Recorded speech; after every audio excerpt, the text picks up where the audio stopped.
Never go into the woods alone, especially not if you see a light inside a cabin that shouldn't be there. Because once you go in, you might never come out. Okay, so picture this. You're deep in the woods. No phone signal, no people, just endless trees around you. It's dead silent except for the wind.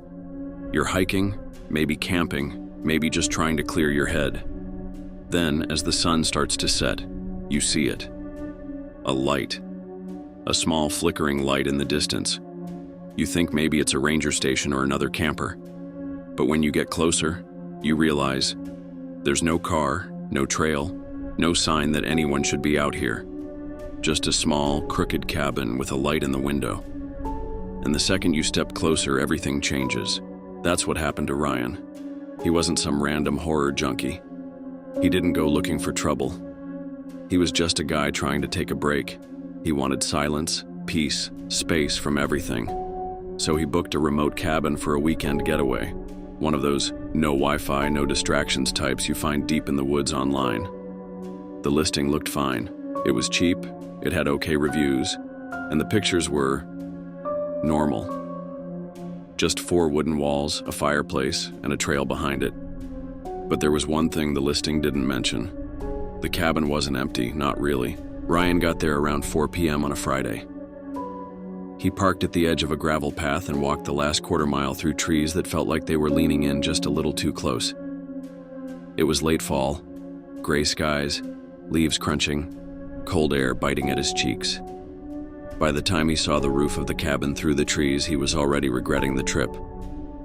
But he was here, and he wasn't going to turn back. The cabin was older than the pictures showed. It sagged on one side, and the wood was blackened around the windows. Not from paint, from something else. Smoke, maybe. Or mold. Still, he unlocked the door, stepped inside, and dropped his bag. Everything smelled like wet wood and mothballs. There was no electricity, just a lantern on the table and a fireplace stacked with old logs. He lit the lantern. It barely worked, casting more shadow than light. But it was enough to see the dusty furniture and the huge floor-to-ceiling window that looked out into the trees. That's when he noticed it. There were handprints on the glass. Big ones. Not from a child and not from anyone normal. The fingers were too long. Way too long. And the glass was on the inside. That night he couldn't sleep. Not because of the cold, not because of the silence, but because of the sounds that started around 2 a.m. It was small at first, something brushing against the side of the cabin. Then a creak, like weight shifting on the porch. Then, breathing. Right outside the window. Ryan sat up in bed and stared through the darkness, heart pounding. He didn't move, didn't even breathe. Then he saw it, just for a second. Something was outside the window. Not a bear, not a person. Tall, thin. Its skin didn't look right, like it had no skin at all, just muscle and bone gleaming in the moonlight. Then it was gone. No footsteps, no sound, just the silence again, and the feeling that it knew he saw it. The next day, Ryan tried to tell himself he imagined it, that it was the dark or the shadows playing tricks on him. But then he saw the footprints, bare feet, in the dirt outside the window, and not just one set, dozens of them, leading into the forest and right back to the door. He left the cabin and hiked as far as he could, trying to get signal. Nothing, not a single bar. He climbed a hill, held his phone in the air, screamed at the sky. Still nothing. By the time he got back, the sun was setting again, and something was wrong. The front door was wide open. He knew he locked it. He knew he did. Inside, things had been moved. Not a lot, just enough to notice. The lantern had been placed on the floor. The fireplace was lit. And the bed was still warm. He stayed up that night with a fire poker in his hands. He didn't sleep, just stared at the window. Around 3 a.m. it came back. First, the breathing. Then, the sound of something dragging its feet across the porch. Then the knock. Software. 3 times. Ryan didn't move, didn't blink, Didn't even turn his head. Then, out of nowhere, the back door creaked open. He spun around, fire poker raised. Nothing. No one. Then the smell hit him. Rotten meat, wet fur, decay. It poured into the room like a fog. And something whispered his name. Ryan snapped. He grabbed his bag, the lantern, and ran. Didn't care where. Just away from the cabin. He ran for miles deep into the woods until his legs gave out. He stayed there, hidden behind a fallen log, all night. And in the distance, he heard it. A low, clicking sound, followed by a scream that didn't sound human. Then laughter. Not like a person laughing. More like mimicking laughter. A bad copy. Like something trying to sound human, but not quite getting it right. When the sun finally rose, Ryan stumbled his way back toward the gravel path. But there was no car, no trail, just more trees. He was lost. Totally, completely lost, Ryan snapped. He grabbed his bag, the lantern, and ran. Didn't care where, just away from the cabin. He ran for miles deep into the woods until his legs gave out. He stayed there, hidden behind a fallen log, all night. And in the distance, he heard it. A low, clicking sound, followed by a scream that didn't sound human. Then laughter. Not like a person laughing. More like mimicking laughter. A bad copy. Like something trying to sound human, but not quite getting it right. When the sun finally rose, Ryan stumbled his way back toward the gravel path. But there was no car, no trail, just more trees. He was lost. Totally, completely lost. It took 2 full days before hikers found him. Cold, dehydrated, mumbling nonsense. He didn't say much at first, just kept asking if anyone saw the man with the wrong face. Later in the hospital, he explained that the creature wasn't just lurking. It lived in that forest. It watched. It mimicked.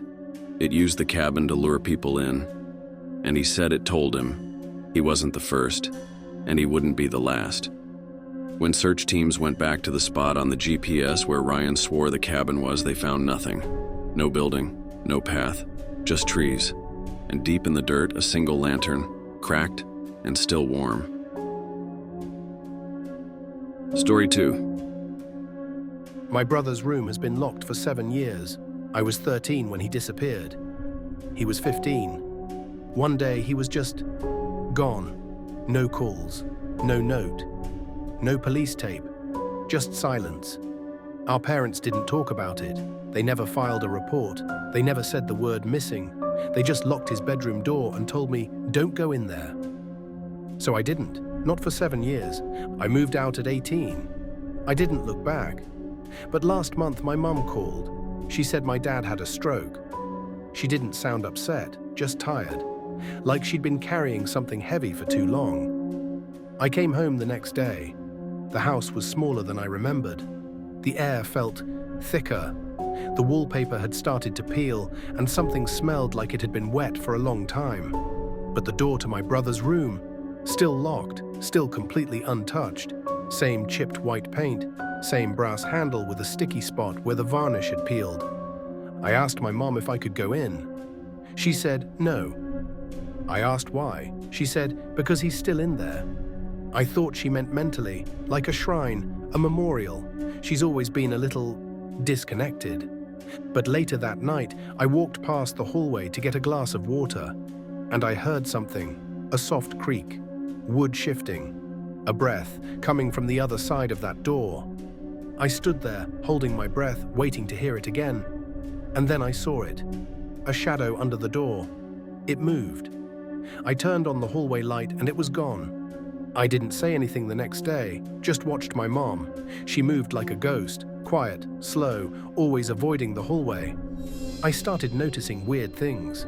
The lights in the house would flicker when I walked past the door. My phone wouldn't hold a charge in that hallway. And one morning, I found scratches on the inside of my bedroom door, deep grooves, like something had been clawing to get in. That night, I stayed up, sat at the end of the hallway with a chair facing his room. Just me, a glass of water and a flashlight. At 3:17 a.m., I heard footsteps, barefoot, shuffling, from inside his room.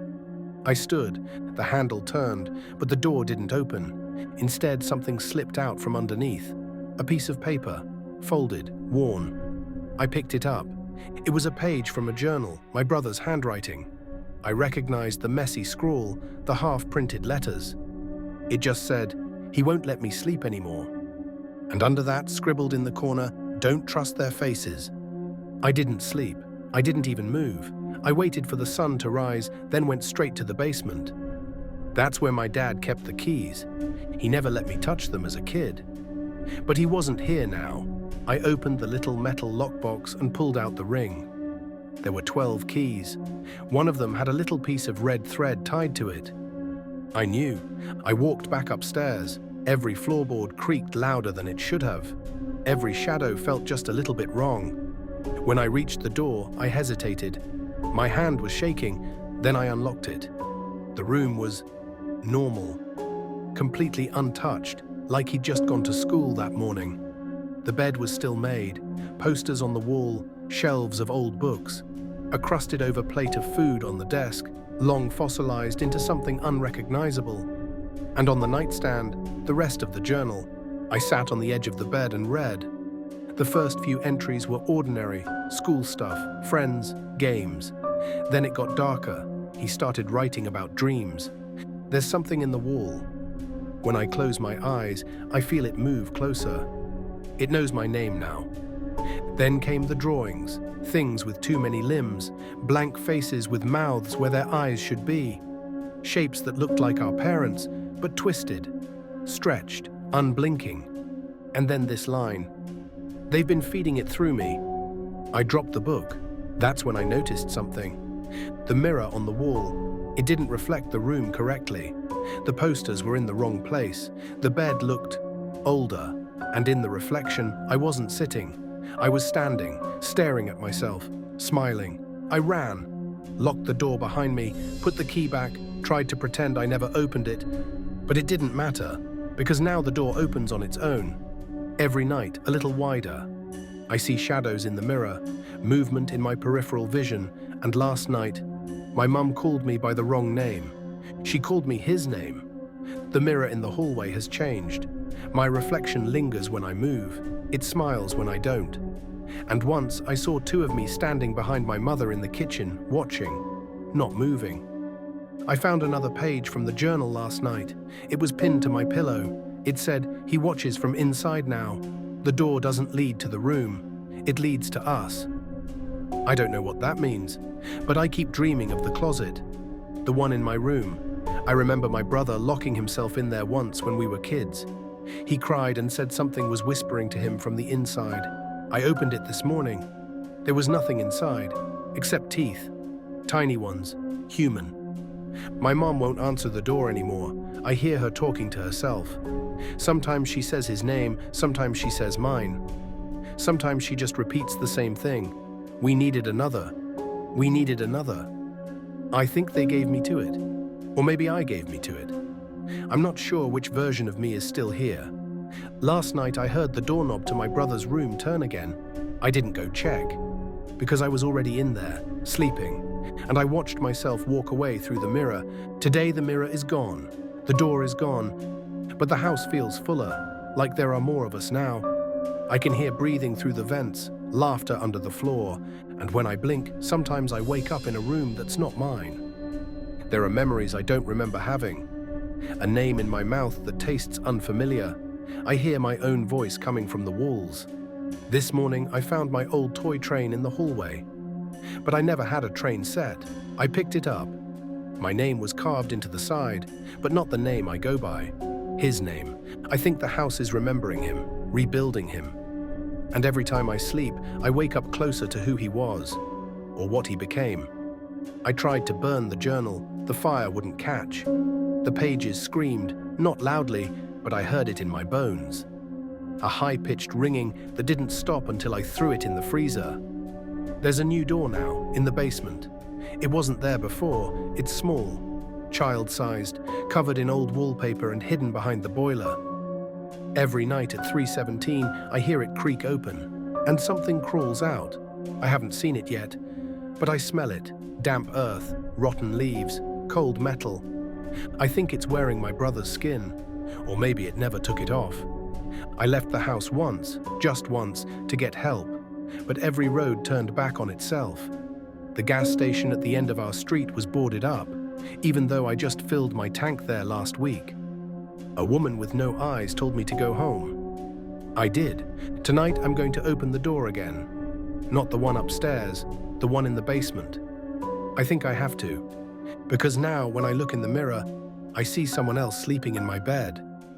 And I don't think he's dreaming.